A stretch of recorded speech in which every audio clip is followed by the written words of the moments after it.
There are a few things I would tell any new Paxful trader who is starting today. So, the first thing is not every trade is a trade worth doing, and I'll explain. Well, for one, take your time.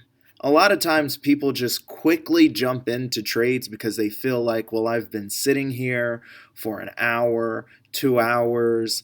I'm losing my mind. And someone out of the blue will see, well, here's a person who's new. Of course, they can see that judging by your stats.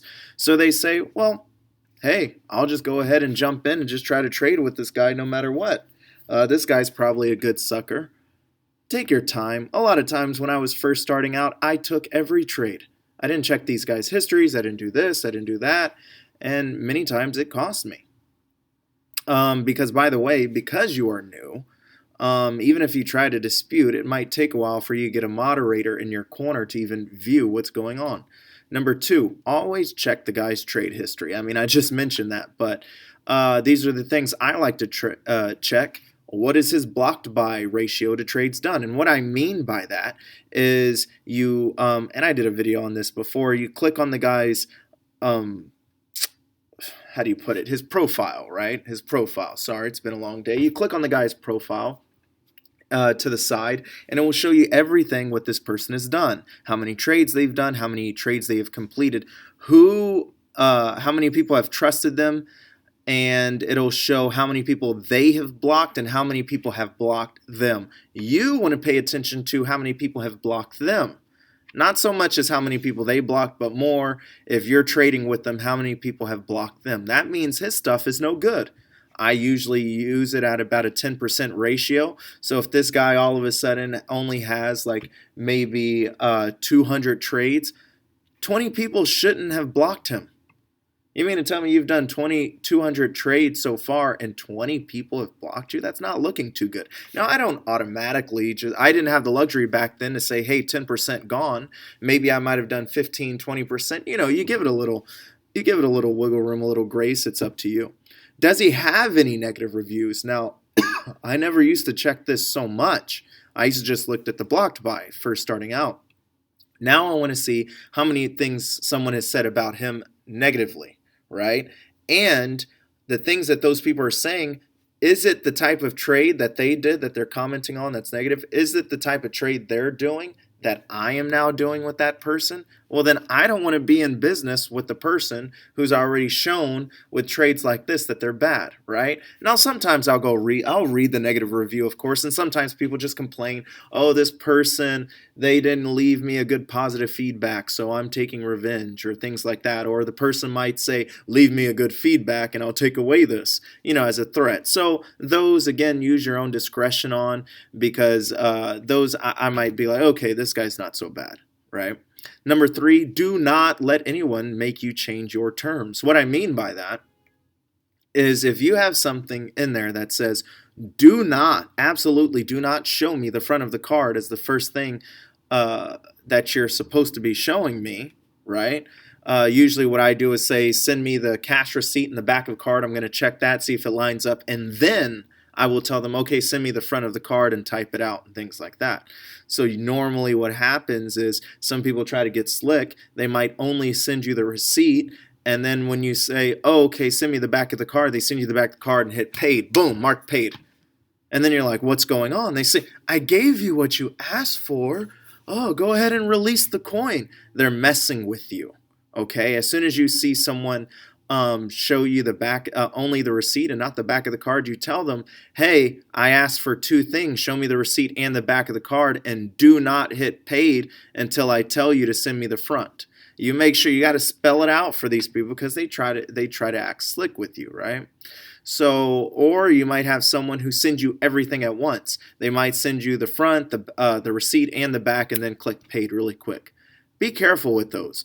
You might get by with doing one trade with that person, but after that, maybe you don't want to trade with them anymore or as much. Number four, watch the amount trading for, right? Does it match the actual amount they are giving you? And what I mean by that is sometimes, and I've said it in a video before, the trade is opened for, let's say, 25 bucks, but the person is only giving me an actual $20 one vanilla. And how I know that is because it's on the cash receipt. It's saying $20 this guy's giving me, but the trade is open for 25. That's not an accident. You see that, you tell them cancel. The amounts don't match up, and you might want to block that person. That's not a person you want to deal with, especially starting out. The next thing I would tell them is to collect the low-hanging fruit. What I mean by that is this. People usually think that you gotta hit home runs every time up to bat. No, guys. The basics win ball games, okay? Just slow and steady. So first, here's a few points that I mean by that. Stay away from any card over $100. Now, I know you're just starting out, but guys, get this. There's a lot of people right now on Paxful, you know what they're going for? Oh, I want the $200, I want the $500, I want those. Fine, let those guys argue, fight over that. Let them get disputes on their little Stripe account and all of that, whatever they're using, their PayPal account, whatever. Let them have disputes on that. But you, my friend, are going to be okay and happy and content doing your little $10, $25, and $50 cards, okay? Number 2, stay away from trading more than $300, okay? And what I mean by that is with one person. Stay away from like doing $300 with just one person. I've explained this before. If you happen to be using a Stripe account, which I don't like Stripe, but hey, you do what you do. If you are using a Stripe account, I told you the person is going to charge you back, and they have up to 6 months to charge back. And you, as a new business owner, and you say, this is all I got, I only have $500 in my pocket, and I'm going to go ahead and trade. Well, guess what? $300 out of your profit, along with Stripe holding whatever else or charging you another amount, it's going to hurt. That 300 can turn into 325 or 350, and that doesn't feel so good, especially when you're starting out and you're trying to build up a snowball, right? So with one person, I try to stay below 300. This is just me. Again, you can make that amount lower. You can go 100. Like I said, stay away from any card over 100, or stay away from any person trying to trade with you more than 100, right? So you can make this lower. This is just me. I'm saying this is my average amount, what I won't do, okay, with one new person. Or stay away from trading with one person more than 2 to 3 times a day. Now, me personally, I would say 3. I wouldn't do it more than 3 times. 2 times is okay because I've already given the person an incentive. I might have told them, hey, if you do 2 successful trades with me, I'm going to put you on my trusted list, which means that you will get anywhere from 1 to 3% discount on the rate. And so it pushes them to want to do 2 with me. That's why I say more than 3 for me, because then they do it, and then they'll automatically, after they've done 2 successful trades, they'll jump in and do a 3rd one, and they're like so happy they want to do another one. I'm like, nah, I'll be back later. But they remember me, right? Number 3, the money is in the $10, $25, and the $50 cards. Okay, again, it's in the $100 cards too. I kind of just I would set my $100 as my maximum and put 10 as the minimum. Now, the good thing and why I say the money is in these cards as opposed to the 100, because you might want to open up an offer for 100 minimum to 100 maximum, and you might want to put that at 25%, 26%, whatever you want to do. But for the $10, the 25, and the 50, I would go with 35% on the rate. Do one for 10 minimum, 10 maximum, do 35 on the rate. 25 minimum, 25 maximum, do 35. $50 minimum, $50 maximum, do 30. Whatever. It's up to you, but these work, okay? Only take cash receipts. Only take cash receipts. You are going to be very tempted by some people that seem very, very sincere in their lies, who tell you, oh, come on, man, you know me, brother, this and that and this. And you're just like, man, I don't know you like that. Only take cash receipts. And they're going to say, please, I got this debit. Hey, we just did it. And that's how they get you. We just did a cash receipt.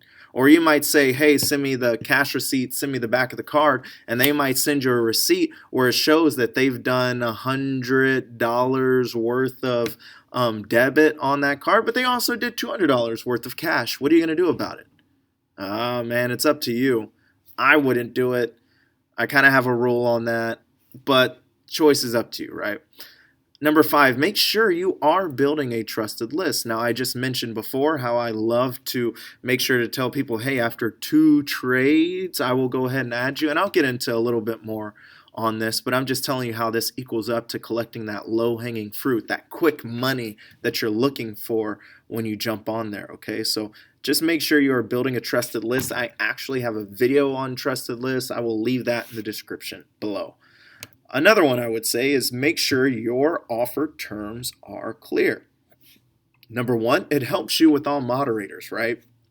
I've had disputes, of course I've traded a lot. I've had a lot of disputes, and I just simply just tell the moderator, hey, you can see my terms, they're all laid out. I was pretty clear on it. This guy is just messing around at this point. And by that time, either the guy disappears because he sees I'm right. And I already tell the guy before I go to block him and go to dispute, like, hey, man, this is going to go to dispute. Read my offer terms, man. I was very clear and things like that. So it could help them to cancel it and things like that. Number 2, and which brings me into number 2, less times you have to dispute. Because I might tell the people, read my offer terms, it's all there. I don't want to have to block you and go into dispute. They'll quickly sometimes just go away. And that's fine. Okay, sometimes it's a misunderstanding. Sometimes I still block them because it's not a misunderstanding.